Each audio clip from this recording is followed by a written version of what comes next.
Section 1. In this section, you will hear a conversation between a woman and the librarian. Now you have some time to look at questions 1 to 6.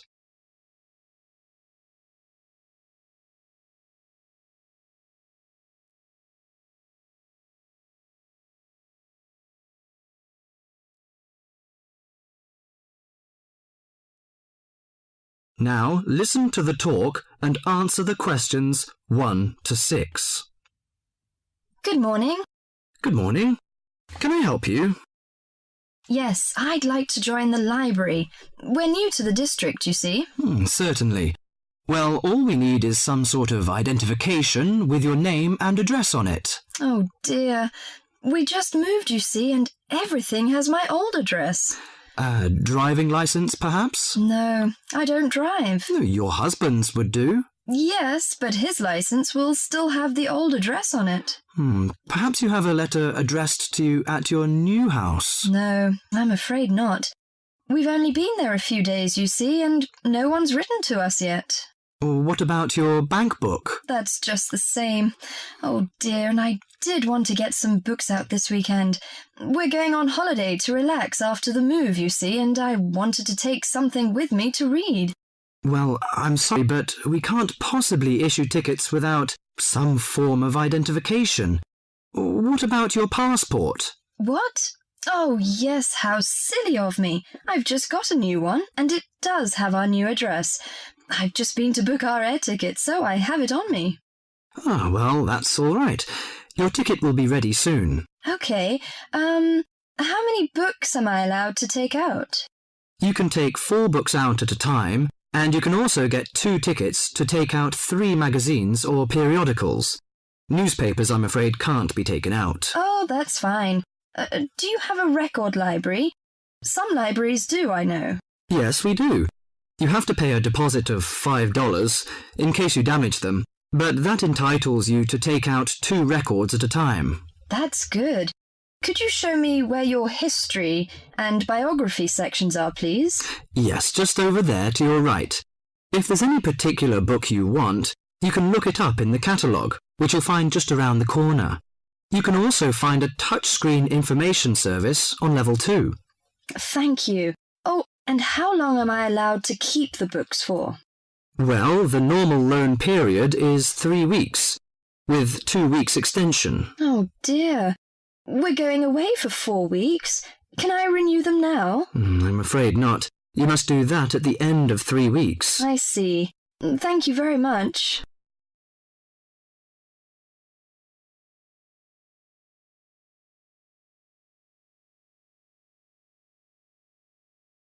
Before the talk continues, you have some time to look at questions 7 to 10.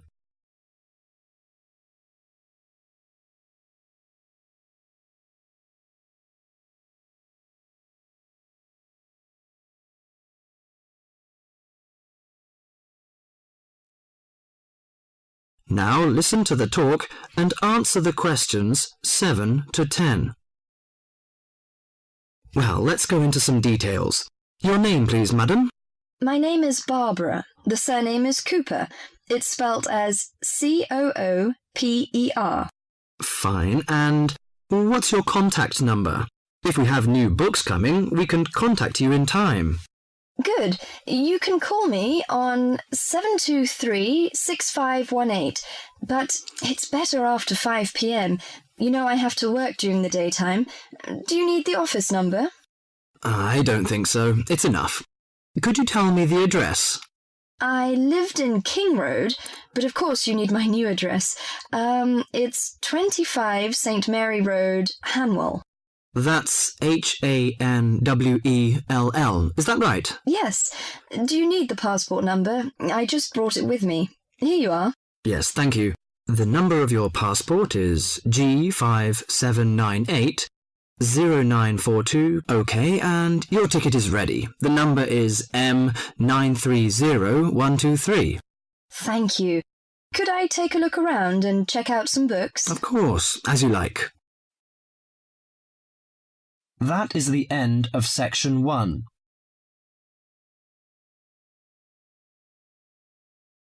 You now have half a minute to check your answers.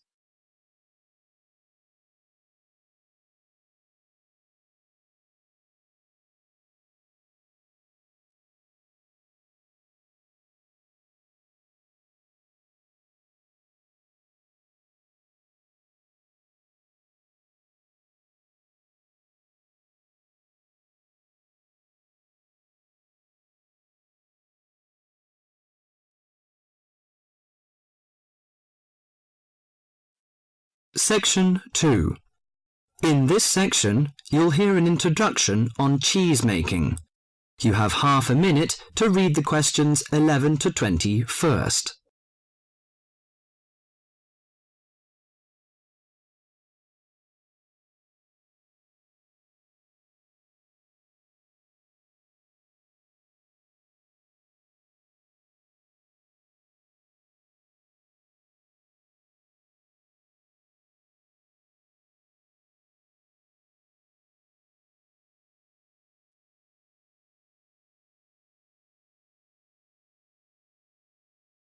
Now listen to the monologue carefully and answer questions 11 to 20. Cheese is one of those foods that we tend to take for granted as always having been with us, and it's odd to think that someone somewhere must have discovered the process to make cheeses. That takes place today. In the studio to tell us all about it is Monica Maxwell. Today, we all know that the process of making cheeses takes place when microorganisms get into milk and bring about changes in its physical and biochemical structure. Well, obviously, we don't know who discovered the process, but it's thought that it came from Southwest Asia about 8,000 years ago. In the early time, there were mainly two types of cheeses. One of them was rather tasteless and bland, in the case of the so-called fresh cheeses, which are eaten immediately after the milk has coagulated. And another one was rough-tasting and salty, in the case of the ripened cheeses, which are made by adding salt to the soft fresh cheese and allowing other biochemical processes to continue so that a stronger taste and a more solid texture resulted. The ancient Romans changed all that. They were great pioneers in the art of cheese-making, and the different varieties of cheese they invented and the techniques for producing them spread with them to the countries they invaded. This spread of new techniques took place between about 60 BC and 300 AD. You can still trace their influence in the English word cheese, which comes ultimately from the Latin word Caseus, that's C-A-S-E-U-S. At this stage in history, people weren't aware in a scientific way of the role of different microorganisms and enzymes in producing different types of cheese, but they knew from experience that cheese's tastes were relevant to something. If you kept your milk or your pre-cheese mixture at a certain temperature or in a certain environment, things would turn out in a certain way. In the 19th century, with the increasing knowledge about microorganism, there came the next great step forward in cheese making. Once it was known exactly which microorganism was involved in the different stages of producing a cheese, and how the presence of different microorganisms affected the taste, it was possible to introduce them deliberately and to industrialize the process. Nowadays, cheese is made on a large scale in factories, although the small producer working from his dairy farm continued to exist and still exists today. Cheesemaking moved very much into the world of technology and industrial processes, although because the aim is still to produce something that people like to eat, there's still an important role for human judgment. People still go round tasting the young cheese at different stages to see how it's getting on, and may add a bit of this or that to improve the final taste. Whatever the scale of production, there is still room for the development of art alongside the technology. That is the end of section 2.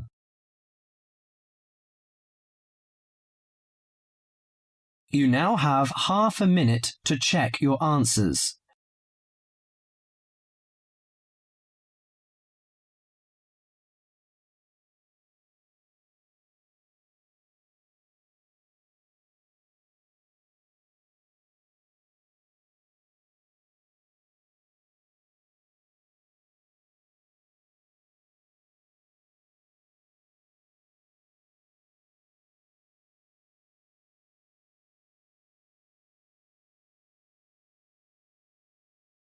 Section 3.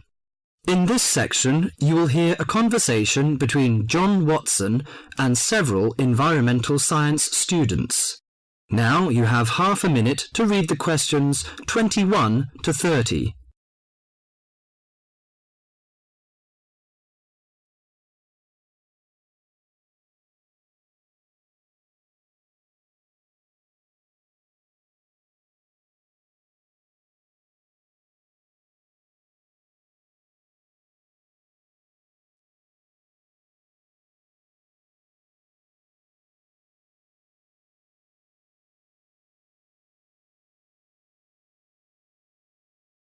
Now listen to the conversation and answer questions 21 to 30.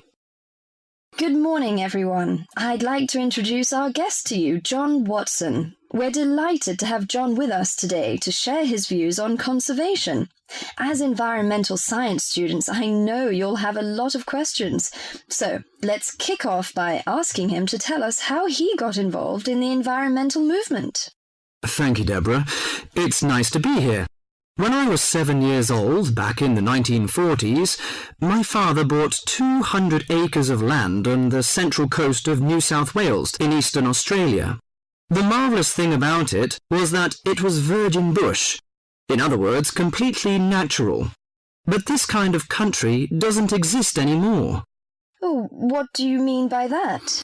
Well, let me explain. We went to live there when I was 10. When I was 12, the foxes and cats appeared, and by the time I was 14, there were no native animals left. You mean that within 4 years, all the native animals had gone? That's exactly what I mean. But it took a while for people to realise what was going on. So you're saying that it was the cat and the fox that killed off the native animals? Absolutely right. But back in the 1970s, people didn't realise it. Even though Australia was losing wildlife faster than the rest of the world combined, people were blaming the farmers and miners, but not their lovely little pussycats. They're domestic cats you're talking about? Exactly. And what's more, they didn't want to know. Can you tell us how you set about proving your theory that it was feral cats and foxes which were killing native animals? Well, I moved to South Australia specifically to set up a wildlife sanctuary there. Why South Australia in particular? I chose South Australia because it was the only state where it was still legal for me to fence off an area and put back locally extinct animals. That was very far-sighted of them, wasn't it? Well, not exactly. They just hadn't got around to making it illegal, though they soon tried to once they realised what I was doing. Did you ever get into trouble for your actions? Yes, once or twice. In 1976, they put me in jail for cutting down some pine trees to allow me to build a fence to keep out the cats and foxes. How did you get out of that situation? Well, I signed an agreement saying that I wouldn't go on building the sanctuary, but then I just kept on building it. That was very brave of you. Well, I figured that I had signed under duress, so I didn't feel bound by it. The sanctuary was completed in 1983 and opened to the public in 1985, and within a year it was overrun with native animals. There are other ways of protecting endangered animals, though, aren't there? You can raise public awareness through research and educational programs. Well, I don't have much time for that. Unfortunately, today we measure success in science, not by your results, but by how much funding you get. What you've done is obviously admirable. But don't you think there's an argument for letting nature take its course? I mean, don't you think cats and foxes have a right to live too? Well, no, not really. They were introduced to this country, but they don't belong here. But aren't you trying to turn back the clock? These other animals are here now. What is so important to you about native species that justifies killing any number of alien ones? I believe that evolution gave us a paradise, and that we will lose everything unless we understand the need for balance. But really, at the end of the day, it's just a belief. It's just a feeling. That is the end of section 3.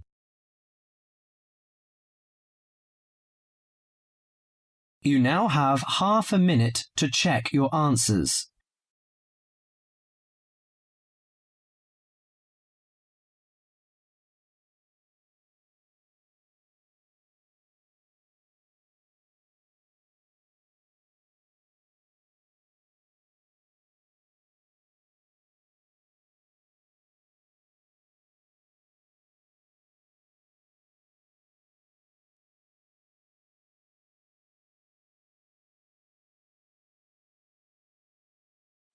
Section 4. In this section, you will hear a lecture on the research on teen brain. Now you have half a minute to read the questions 31 to 40.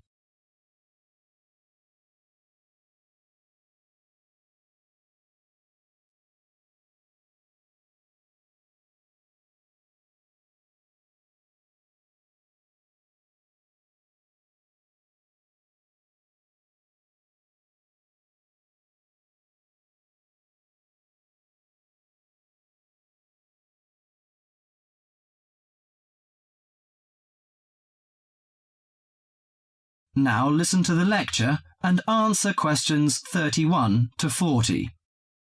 Today our guest is Joseph Parks, Medical Director for the Botany Department of Mental Health. He's going to give a lecture about the research on teenage brain. Good morning, everyone. Today I'm going to introduce the new research about adolescent mind, the teenage brain. How much do you know about that? Do you believe in brain scanning? Do you think we can judge whether a teen is normal or mentally ill? Or it's just another immature test? The new research shows a teen brain is in the middle of disordered changes. Those changes, scientists now believe, are so significant that they may reveal the mysteries of mental illness, explaining why some teens commit suicide, why others harm their classmates, and why some emerge later in life with mental disorders. The research looks forward to a day when teens could be tested for suicidal depression as easily as they are for heart disease. But there are signs that society and parents in particular would reject such a tool. Many parents question the validity of a mental health diagnosis. They fear that their children will be falsely tagged with a mark that he or she is abnormal. At the center of the debate is the teen brain, its confusing architecture, and the difficult question of what's typical in a teen and what's not. Under the old thinking, the adolescent brain was fully formed, needing only to be filled with facts, figures, and experiences to become an adult mind. At the same time, many people rejected the idea that young people were even capable of developing mental illnesses. However, the new research shows a teenage brain is an organ in transition. It has an unstable and vulnerable composition. The evolving teenage brain clearly isn't adult-like until the early 20s. If teens act young and stupid, it may be because brain areas that govern rational thought are not mature yet. All that is fine when the brain develops normally. But if the teen brain fails to successfully reinvent itself as an adult brain, mental illness may happen. Researchers increasingly believe if that process stops for some reason, teens are likely to develop mental illness. Early warning signs might be disregarded, as adults may think them the typical teen behaviors. Perhaps the chief hope of the new research is that it could make a difference for teenagers suffering from mental disorder and major depression. These can lead to suicide, which for years has been the leading cause of death for teens. Until recently, scientists couldn't peer into living brains to look for changes associated with normal development or mental diseases. That is beginning to change as researchers develop ever more sensitive brain scanners. However, the composite pictures are somewhat misleading. A snapshot of an individual brain may fall somewhere between normal and mentally ill. For now, psychiatrists and psychologists must still rely on interviews and observations of children's behavior to diagnose mental illness. That is the end of section 4.